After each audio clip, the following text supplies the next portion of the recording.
Okay. So the two things that you need to have here is one, you actually need to get the education somehow. We're going to talk about all that. And then you need to be able to prove to somebody else that you have the education. Now, who's the somebody else? The somebody else can be a college. So right now, if you are not a senior right now, so if you're a junior or if you're a sophomore, even better, if you're a ninth grader, even better, right now is your chance to be in the top 1%. Like right now, if you're training hard this year while everyone does nothing, and this will be a year, if you train hard, you will be in the top 1%. I guarantee you, if you train hard this year, you're going to be in the top 1%.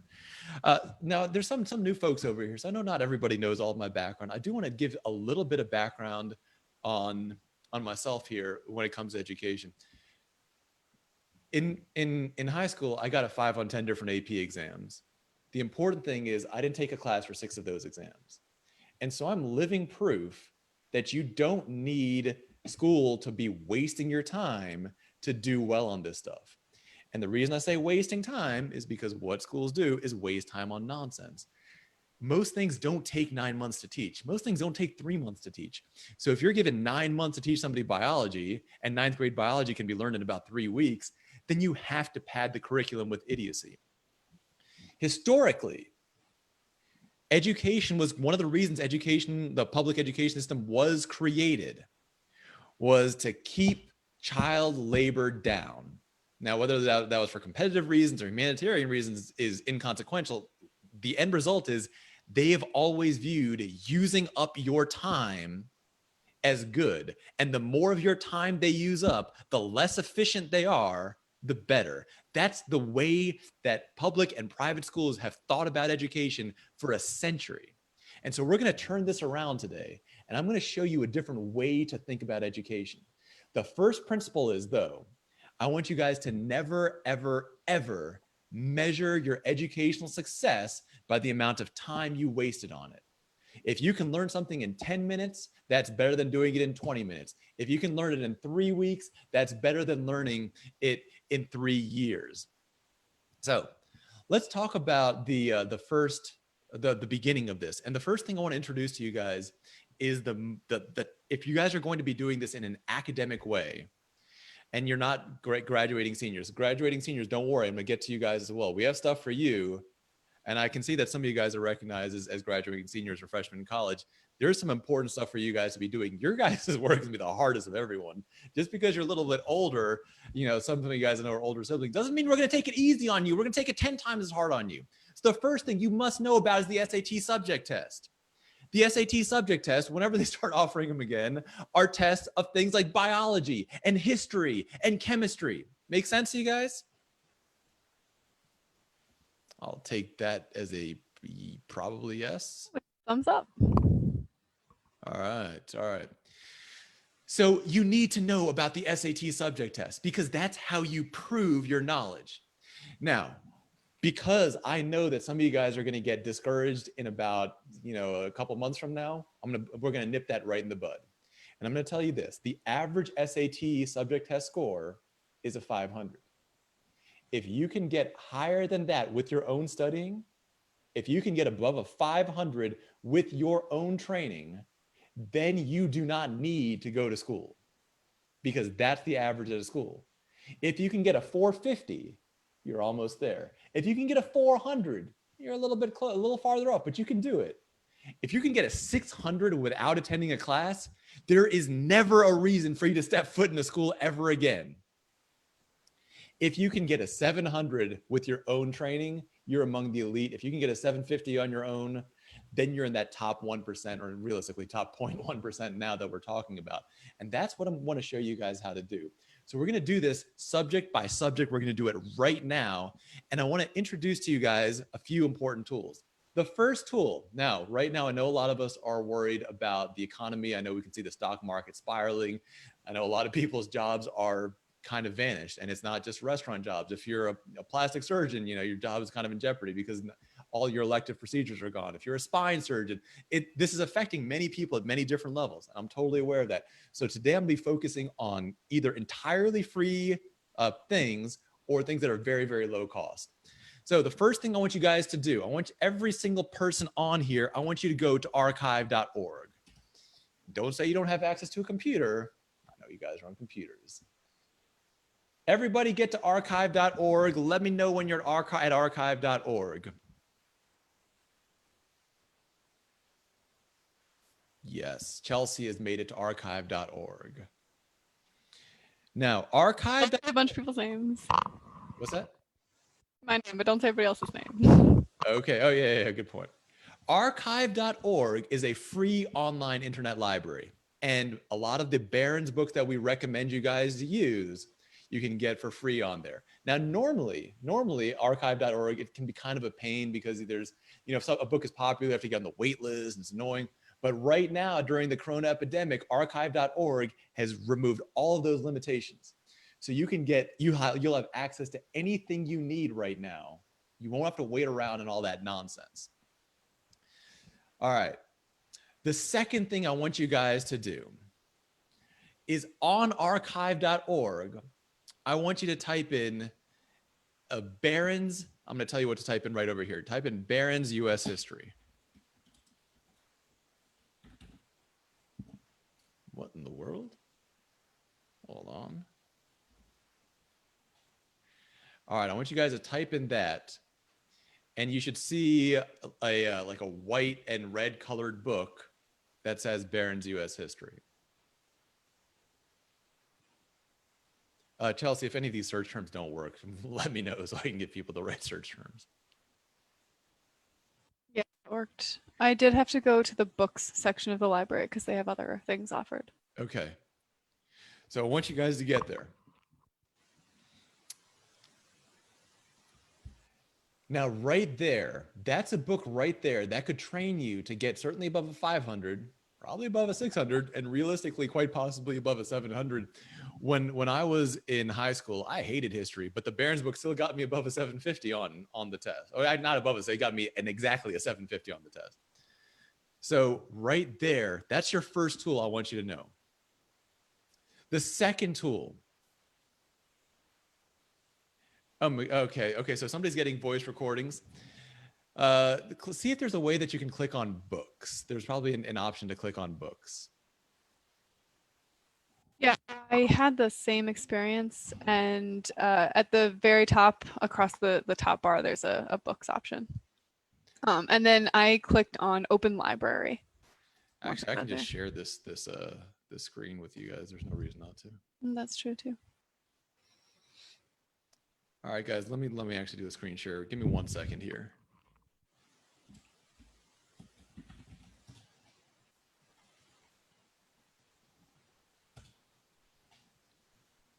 Oops, entirely the wrong thing. Give me 1 second here. All right, and give me a second here.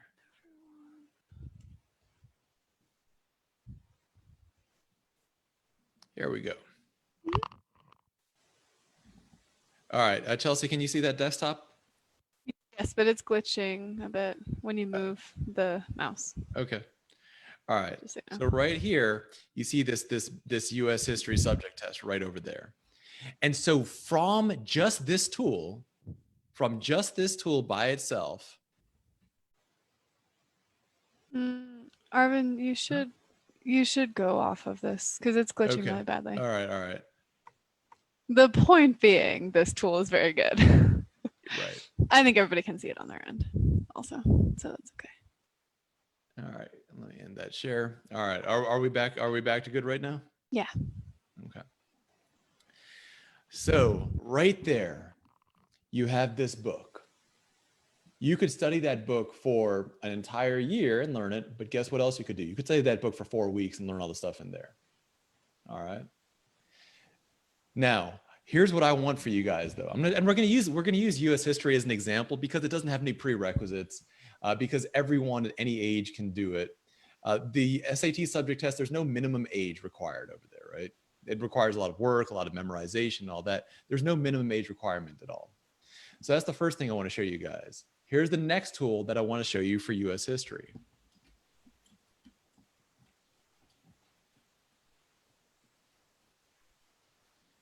going to show you something called Crash Course.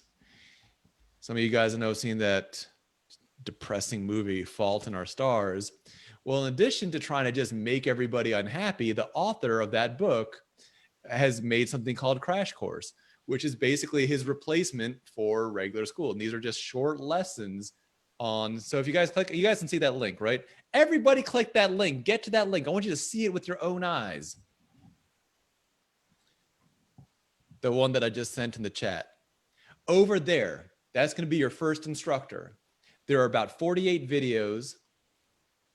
There's exactly 48 videos that are, say 10 to 15 minutes long. So we're talking, say, 600 minutes. That's 10 hours. 10 hours of lecture from that one source.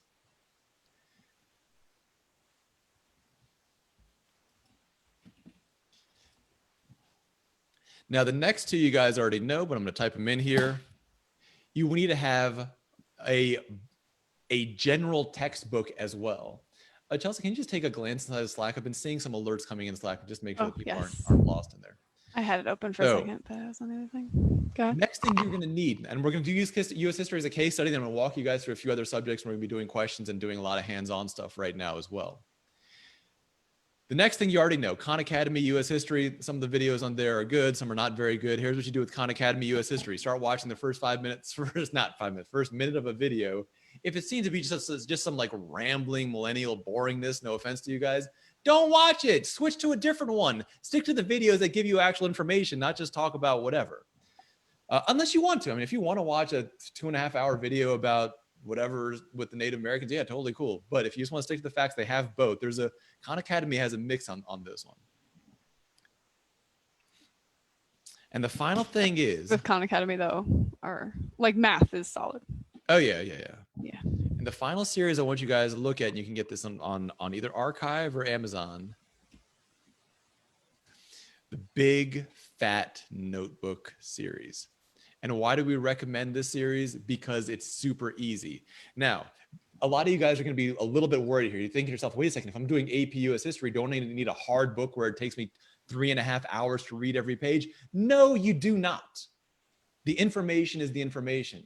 And what you need is to find the simplest, easiest, most friendly way to get that information. Now you might say, wait a second, if I use something like that, it might take me only 3 days to read the whole thing. Yes, that's the point. Education does not take as long as people want you to believe it takes. None of this stuff takes half as long as people want you to believe it takes. So by the end of this very year, and this is going to take a year, you could be miles and miles and miles ahead. Now, right now, I know a lot of you guys, you're saying, well, I'm right now at school and they're, giving me some like e-learning. It feels like a waste of time. Maybe I should do it. Maybe I shouldn't do it. You shouldn't do it. You should do things that have measurable results. And if your school is just like, here's some busy work to do, and you can intuitively sense what's busy work and what's not. The reason, by the way, that I started doing AP classes on my own is that I was tired of wasting my time doing like oral reports and like, reports on mathematicians for a mathematics class. I just got tired of doing stuff that was clearly a waste of time. Right now, you guys' schools they don't know how to do online education. This is their very first time doing it. That's not what they're about. And so while they can certainly give you something to use your time up with, they're not going to be able to give you the kind of training that you can give yourself. This is something that you can do better for yourself than they could ever begin to do for you. So let's look at these resources. The resources that I shared for history, you could get through probably in about 2 or 3 weeks rather than a full year of school history. If you get a 500, you're at the school level, 600, you're above it, 700, top 5%, 750, top 1% without school. So in this area, in this one area of US history, we see that we can do this. Does this make sense to you guys? Are you guys understanding like how it applies to this one case study?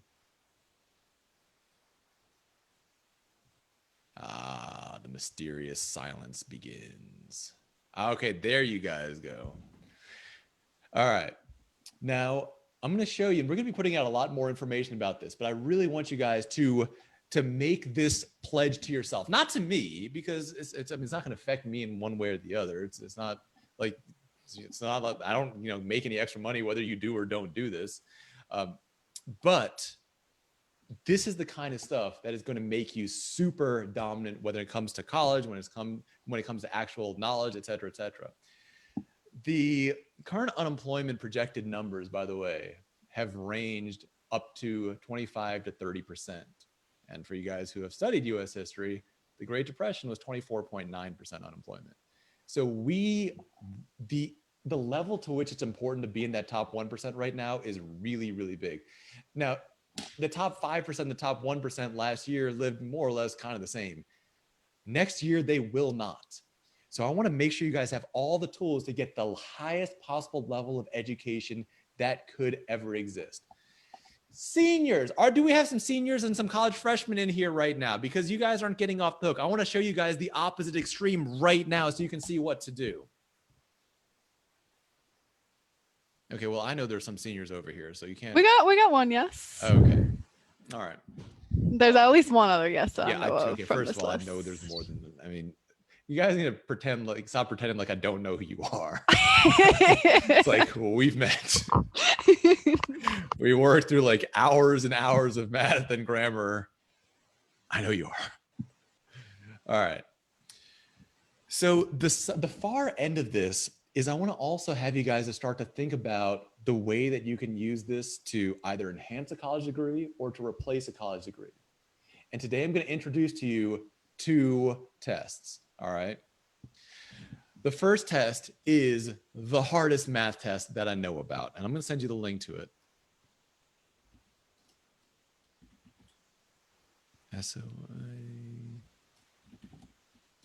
Give me a second over here.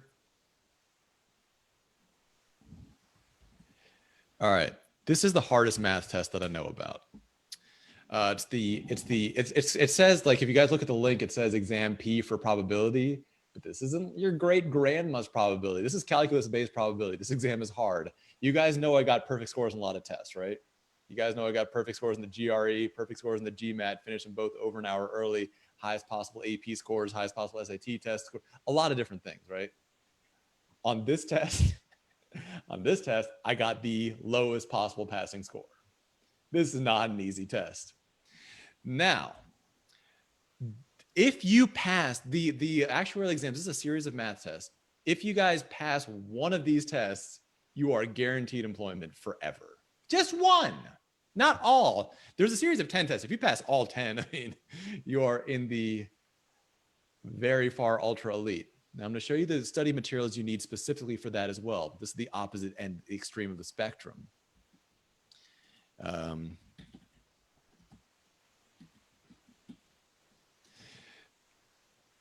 Now, you guys know enough. If you look at the site that I just showed you, it's going to tell you don't use third-party test prep materials. That's how you know you got to use third-party test prep materials.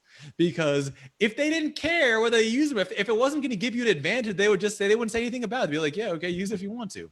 They don't want you to have the unfair advantage. I'm going to send you guys the link to exactly what you need. You got to use the ACTEX learning books for these. You study these hard. Now, in order to do this, you have to have at least taken BC Calculus. If you haven't taken BC Calculus, don't even try it. It's way too hard. All right.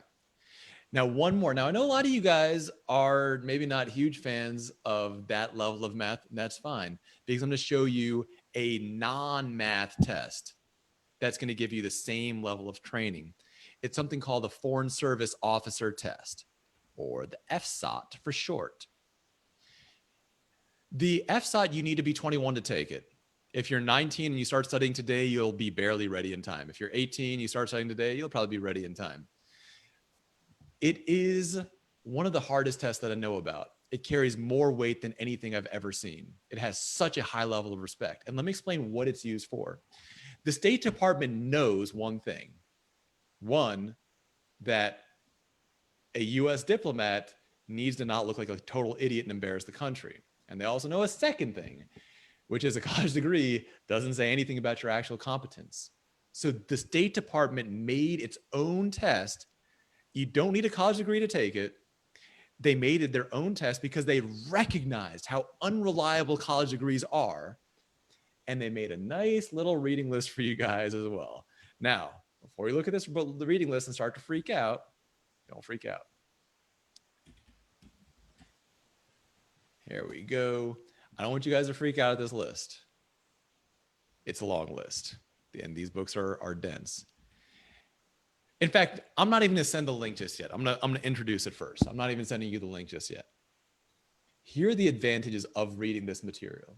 If you read and reasonably understand this material, in any room you are ever in again, you will be the most knowledgeable person in that room. You'll know more about politics, more about history, more about current events, more about everything than anybody else in that room for the rest of your life forever.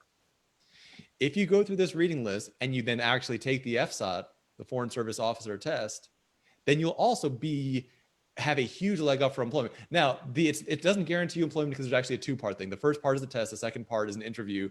And those of you guys who have done any of our interview or social dominance type training should be very ready for that portion of the thing. The first step is the harder, but the interview isn't actually the harder part here. The test is the harder part. If you go through all this stuff, you will learn more than anybody who's a major in political science, history, managerial economics, all that stuff combined. You're going to learn a lot of stuff with this reading list. It's not designed to be done in a week. It's designed to be done in 3 years. So now I'm going to send it to you guys. This is supposed to be 3 years of reading, not 3 months. This is a full replacement for a college degree and then some. This will affect your employment opportunities more than a college degree will, very significantly. And, given the economic situation, I would really want to encourage you guys to take that serious. I know that teenagers all believe that they're immoral, nothing can ever affect you. Hopefully most of you guys' parents know a little bit better and understand the actual level of risk that we're dealing with here. I want to make sure that every one of you guys is on the right side of that. So this book over here, you read the first page of the first book, you're going to learn some stuff. All right. So I don't want you guys to fear that stuff. From the older students, any questions about that, about either of those tests?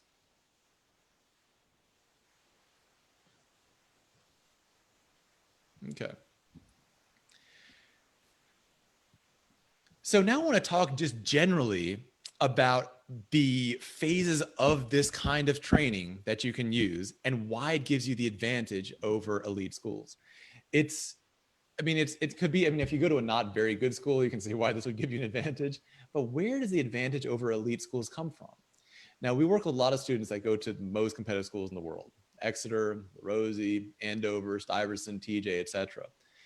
And they're all different, but they all have one thing in common, which is they all have okay, thanks, Chelsea. They all have the same situation. They don't have enough time. They're all running out of time. Now, those of you guys who've done SAT math with us know that there's 2 reasons you can run out of time. One is you're not doing the individual steps of a math problem fast enough. More commonly, you're doing too many steps. The disadvantage that people have who are going to elite schools, I'm talking about the top schools, is that the programs are structured in a way to monopolize your time. So you just don't have time to get ahead. I've had many students do SAT subject tests on their own, AP exams on their own. I have never had a student from Exeter do an AP exam on their own because they just don't have breathing room to do it. Not to say that nobody in Exeter ever has done, they just weren't one of my students if they did it. Also, I'd be surprised if it happens more than once a decade. So the reason that this can put you significantly above is because it lets you trim out all the fat, right? You can skip all the busy work, all the lattice multiplication, all the stem and leaf plots, all the unnecessary oral reports, all the let's make a paper mache sculpture of Cicero because that's going to somehow help us learn about history. All of that idiocy, you can cut that out completely, right? So while perhaps if you had, an unlimited lifespan and an unlimited amount of time to do whatever, then yeah, you could do it inefficiently because you're dealing with actual normal limits. Like you don't want to spend 25 years in high school. By cutting out the fat, by cutting out the nonsense and the busy work and the idiocy, you can get yourself really, really far ahead. When I was taking, for example, the AP European History exam, I actually wanted to take the class because I hadn't, fully understood how important this was. I was shocked by the fact that not only did I get a 5 without being in the class, but that so many people who were in the class didn't get fives. Why? Because their time was misdirected on uselessness. If you have 12 hours a day and you do to study and you do nothing with that time, that's better than using that time on something that's just a distraction and counterproductive nonsense. So here's the general guide that I want to give you guys right now. We're going to do a few hands-on things if you don't mind. The general guide I want you guys to have right now is this. For any subject you like that is information-based, you start with the SAT subject test. Those are offered several times a year. Usually, right now things are a little different. Once you get a 750 plus on it, sign up for the AP exam. Or if you think you're going to get a 750 plus, sign up for that exam in advance. Now, the tricky thing is, and this is really important for those of you guys, especially if you're doing homeschooling, you have to do this by this October for next May. So don't wait till April or something like that, the way some of you guys plan. Just sign up for the test. If you're not sure if you're going to be ready, sign up for the test. Worst case scenario, just don't show up for the test. So make sure you sign up for that earlier on. So when I talk about informational exams, you guys understand what I mean. Biology, history, things like that, all right? Let's talk now about the other area, the conceptual exams. Chelsea, is there anything that you feel I should add for training for the information-based exams? Another thing is that the big idea here, you get a lot of information, but you do need some kind of accountability, right? So just, if you want to come in and make a plan with me, I love color-coded schedules. Let's do that all day long, but it's got to be some kind of a thing. So a lot of what we do also is just like, setting up a plan for somebody, and then we'll just like text you, make sure you do it. Set up a plan with your best friend and text your best friend to make sure they did it, right? Get smart together, whatever it is. But accountability is the second phase of all that. Exactly. Otherwise, no. Yeah. And in some of our future meetings, it'll be more of today's more of an introductory session. So some of the future meetings will be more like kind of like a study hall where you just hang out and do your work and ask a question. Be held accountable. That kind of stuff. But for now, we're doing a little bit more introduction since it is the beginning of this program. Let's talk about the conceptual exams. Those are gonna be harder, right? Chemistry, physics, math, all that kind of stuff. There are a few tools that you want to keep in mind for anything conceptual. If it's math-based, then the two areas you need to think about is either working with us in Vora method or using Khan Academy training or some combination thereof. Now, this is especially, I know that some of the folks here are already doing or either considering or are already doing homeschooling. And let me tell you this is for better or worse, just a general fact about the human condition. Anything specific for middle schoolers? Yes, Mackenzie. Yes, I forgot we're doing it on. Yes, we have stuff for middle schoolers, and we're going to talk about specifically what I want you guys to start thinking about is the SAT subject test. You can take them in middle school. You should take them in middle school. You got to pick your favorite subject, and remember, you don't need to get a high score. If you're in middle school and you get a 400 on a subject test, that's great. The first time I took an SAT, by the way, I got a 1,000. I took it in 7th grade. My final score is a 1580 out of 1600. I mean, there's room for improvement. So don't think of the first time you take an SAT subject test as the last. You must recognize that this is a building process. And many of you guys, most of you guys will take a lot of these subject tests 2, 3, 4, 5 times. There's not going to be any drawback, by the way. Colleges, people ask, well, do colleges care if you take it once or twice? No, take it 50 times. It won't make any difference for your application. And we'll be talking about that more in strategy seminars, but that's the short answer for now. From what I've seen so far, most hands-off unschooling type approaches tend not to work well for algebra, and therefore they tend not to work well for physics and for chemistry. So far in my life, I've met one homeschooler who is homeschooled all the way through and is also really, really good at math. And he happens to be one of our teachers. Our teacher, Karsten, was homeschooled and is really, really good at math, really good at physics, and he's studying chemical engineering. So it can happen, but here's the key things. And here's a fundamental idea I want you guys to internalize here. Every human civilization developed some form of arithmetic. You have Roman numerals, you have Arabic. Everybody developed some kind of arithmetic. Every human civilization invented some kind of literature. Every human civilization invented some kind of history, or at least all the major ones that I know about. They invented some kind of storytelling, some kind of medicine, some kind of biology, some kind of something. They had all of that. But very few invented algebra. Out of the ancient civilizations, a very small percentage invented anything that would even be like technically classified as algebra. The stuff that we think of as algebra was invented in France in the 16th century. So it is not something that is a natural and intuitive process. It has to be done with a lot of intention. Algebra opens the door to physics, chemistry, and everything, economics, advanced psychology. We understand why it's valuable, statistics, all that stuff, calculus. We understand why algebra is valuable, but recognizing its value does not guarantee its mastery. So for the parents in here, arithmetic is built into the human genome, all right? Like you can leave a kid alone in a forest and he's gonna come up with some kind of arithmetic over the course of his lifetime. Algebra is not. And so you have to be very intentional about algebra. It's not going to happen all by itself. It's not going to happen because somebody's interested. It's not going to happen unless you take a lot of steps to make it happen. And with algebra, you might have to try several different things to get those results. You guys have noticed the Bohr method math curriculum is very algebra intensive. There's a reason for that. We know how important it is, and we want to build you guys a success for the future. If you guys are using Khan Academy and watching those algebra videos, watch them a lot because you have to learn that stuff permanently. Algebra will not happen intuitively. It doesn't happen intuitively for anyone in the whole world ever. Now, for the things that build on algebra, you want to have this as a two-step process. First, Barron's SAT subject test book, Khan Academy videos, take the SAT subject test, and then two, the AP test in that subject. AP tests, for those guys who don't know, are going to give you college credit. And now, I know there's a lot more people right now in the country that are like former millionaires. So I know that a lot of you guys never cared about college tuition, or some of the people maybe watching on Facebook, college tuition wasn't a big deal for you in the past, and it is now. So let me put this in perspective. Every AP course, that's 3 credits of college. If you take 10, that's 30 credits right over there.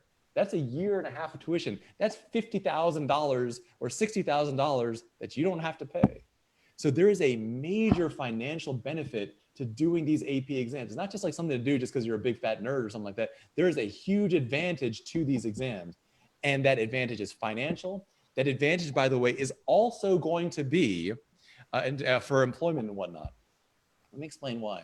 Telework has, in the short term, has gotten a lot bigger, obviously. It is growing. And when, as a person that runs a teleworking company, what you look for teleworking is anything that's a sign of independent motivation. Because if somebody cannot be independently motivated, not going to telework very well. So if you can say that to an employer, an internship, whatever, that, yeah, I did these exams, I studied on my own, I prepared, I did well on them, that is going to carry more weight than anything else. Bohr method, even though we're educational focused, we don't care about college degrees. Our incoming tests for people who want to be tutors are so hard that like 99% of people with a college degree would not get any of the questions right. So we, like the State Department, realize that a college degree is not that reliable. So this is not just a thing that you use to boost your college application, although it certainly does accomplish that very well. Even though doing an AP exam on your own takes less work than doing it at school, it is going to boost your college application even more. Does that make sense to you guys? And Chelsea, is there anything in the conceptual thing? Because I want to get to the next thing as well. Sounds good. Does this change the method to study? I'm not really. Not really. I mean, the AP exams, the basically reading comprehension type courses. So one of the things that Chelsea and I discovered a few years back is that we were working, I was working with a lot of people who were doing AP European history. She was working with a lot of students who were doing AP US history. And it turned out that we were teaching the same skill set. So we realized that you could actually simultaneously prepare for, depending on who you ask, 3 if you ask me, 4 if you ask Chelsea, AP exams at the exact same time with the same preparation. It's not extra work, it's the same flat amount of work. Your schools aren't going to let you do that at all.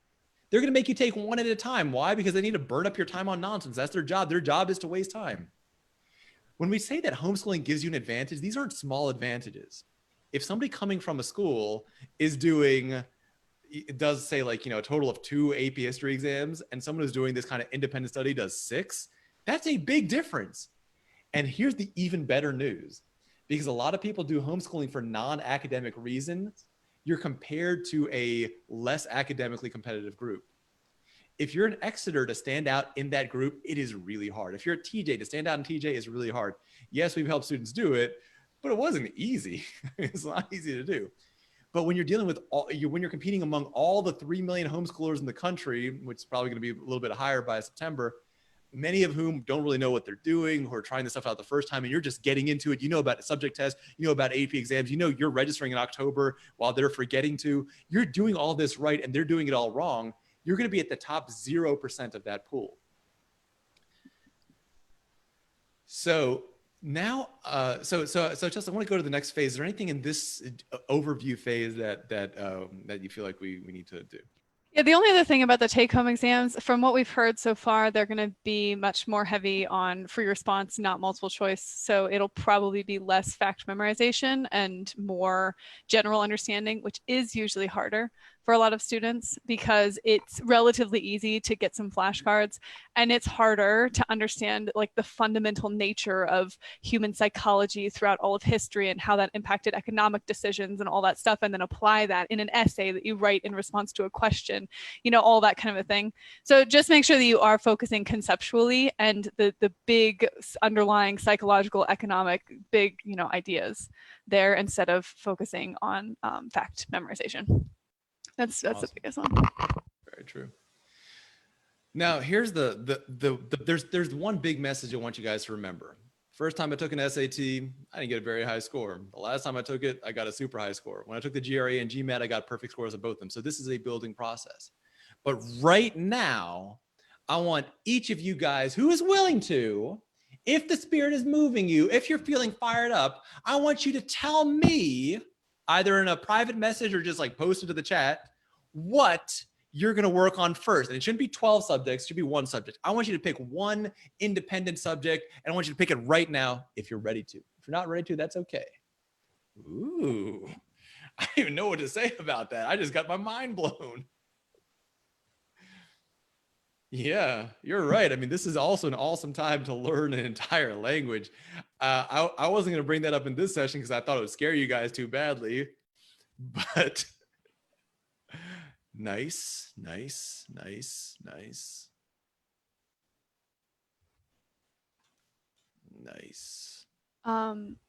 My my recommendation, by the way, for languages is this guy. It's one of the best methods for learning a language I've ever seen in my entire life, and interacting with it is easy and fun, and it feels so progressive. Like you really, really get stuff done. So, anybody wanting to learn a language, history, chem, nice. FSOT reading, yeah. Yes, that's what I'm talking about. FSOT reading list.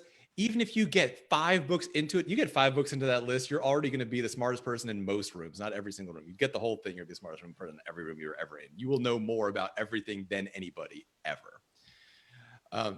Now here's the thing that I want to talk. Here's a principle that I want to talk to you guys about. Oh, I moved it. All right. But before the seminar started, behind me was a yoga mat.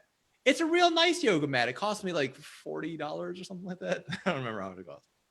Now, here's the thing. Here's why that yoga mat works. It works because I make it work. It works because every day I choose voluntarily to stay consistent with my exercise regimen. I also know many people that have $2,000 treadmills, $5,000 home gyms, all these kinds of tools, but they don't do anything with them. So this not that expensive yoga mat, plus the fact that gravity is still working in my house so far anyway, makes it so that we can achieve these things, right? Now, for you guys, this has to be an active decision. You say that I am going to do it. And here's the thing I want to warn you about. Because people are terrified of change. I know people are more terrified of like these big changes we're having right now, and that honestly makes a lot of sense. But people are terrified of every change. So what is going to happen if you sit down today, right now, and you start on your own training for something, studying something? the people around you are going to freak out. Your siblings are going to freak out. Your parents might freak out. Your grandparents, your neighbors, if they're allowed outside their house, depending on your state, are going to freak out because they don't like to see you change. And so I want to tell you this: you don't owe it to anybody on earth to stay the same person you are now 5 minutes from now. You have the right to change it. Somebody else has a problem with it, that's their problem. Every single student that I have ever worked with to make a major life change, whether that was an academic change, a physical fitness change, eating healthier change, every single student, without exception, when they've done that, has gotten pushback from almost everyone around them. They're saying, wait, I thought you eat unhealthy. Why are you eating healthy? I thought you're lazy. Why are you exercising? I thought you're an idiot. Why do you study? All of that kind of stuff is going to happen. I promise you it's going to happen. And when it does happen, remember, I warned you it's going to happen and you need to ignore it. That's their problem, not yours. You right now are on this path. You can choose to be on a path that will bring you to the top 1% of the top 1% if you choose it. And all it takes is that you do this daily study on your own. That's it. And we're going to be having Home School War Room study hall. So if you need someone to encourage you or yell at you, I'm happy to yell at you and encourage you, whichever one seems to be more appropriate, or a little combination thereof. But you have to choose to do it. And if you choose to do it, you will never regret it. You never regret investing in your own ability, your own intelligence, and your own knowledge. Right now, I want to open things up for questions from you guys. And I don't want you guys closing that archive.org. I can already sense you guys, some of you guys closing the archive.org window. No. You got to keep it open. You got to download the book. You got to actually start reading the book. But if you start reading that book today, you're already on the path to greatness. So what questions do you guys have right now? Just post them in the chat or yell them out or do whatever you want.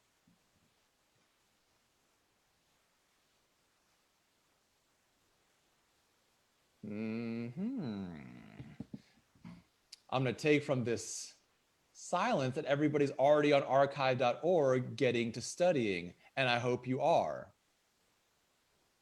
This stuff is not going to normalize quickly, and you can use that to hurt your education, or you can take this opportunity to be the most farthest ahead humanly possible. Matt, geometry is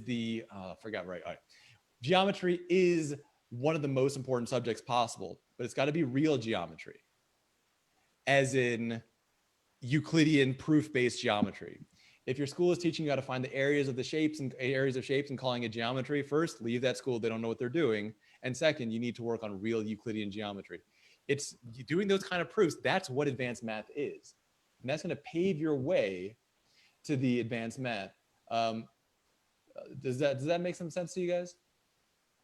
What kind of career paths? I mean, for the FSOT and actuarial test, all of them. I'm telling you this.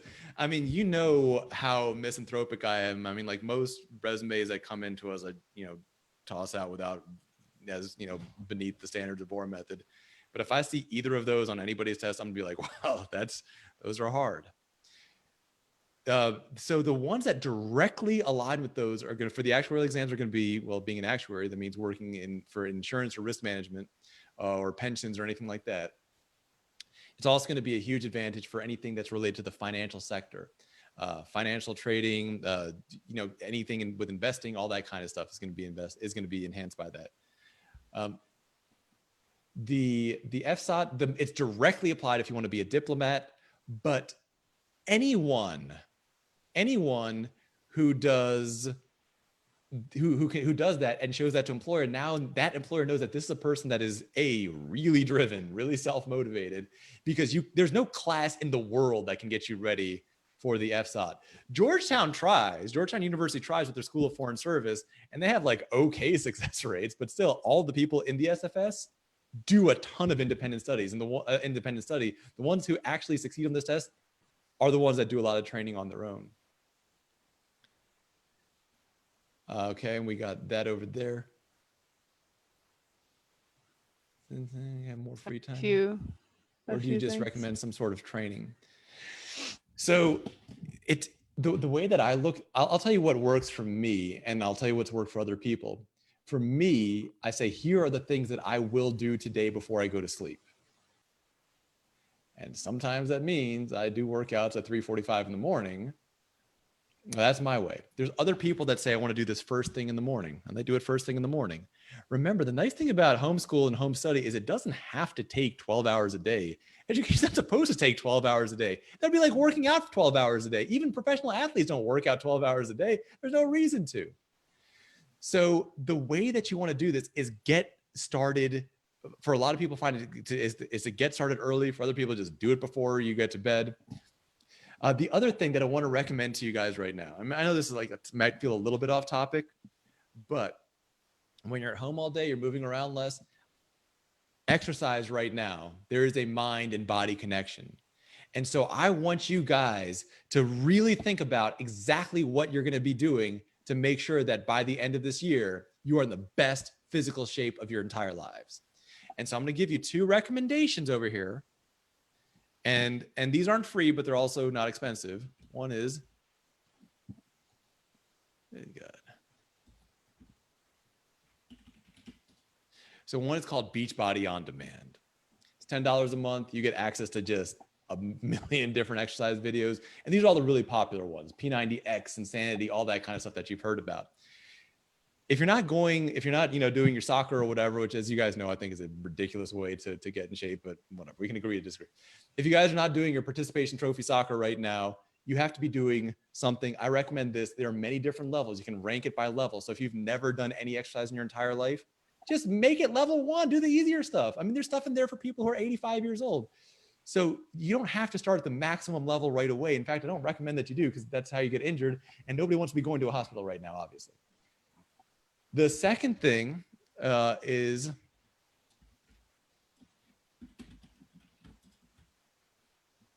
and again, this is a one-time fee of $10. You can get on Amazon or on DVD or whatever. Now, I know a lot of guys like to feel like they don't want to do the Tracy Anderson workout because it's primarily designed for women. Here's the thing. It works on your small muscle groups, which prevent injury, keeping you out of the Corona hospitals, and also getting the supporting muscles ready so you can become physically stronger. These are the 2 that I recommend. I do not recommend that you just wait around for a year before you do move at all ever again. It's a terrible idea. This is the time to establish a lifelong discipline, both physically and mentally, that by the end of this year, you're going to be among the ultra elite in both categories. Does that make sense to you guys? The other idea here, and the reason we're going to continue this week after week, is that we have a lot of experience. I mean, we look into all different realms of education, all sorts of different subjects. We live and breathe education.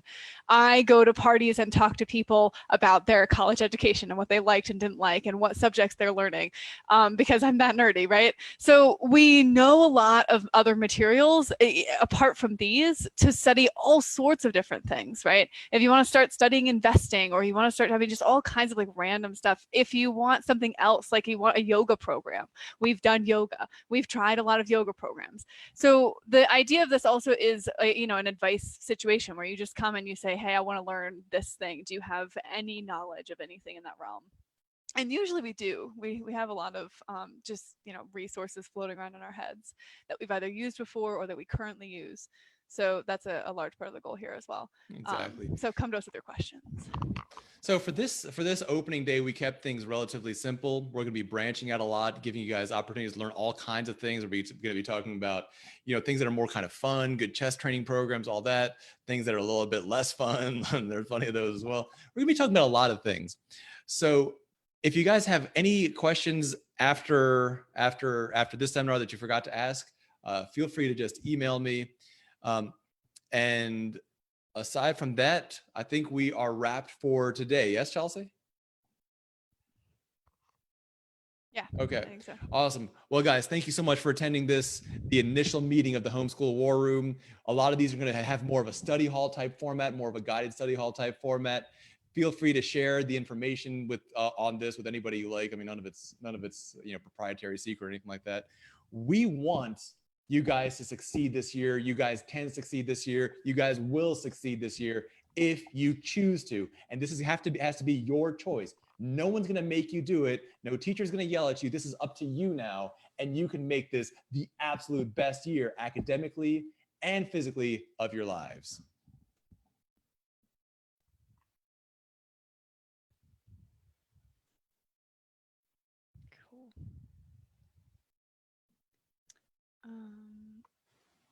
Arvin, do you have to hang up this call? Oh, there's a leave meeting button. I see.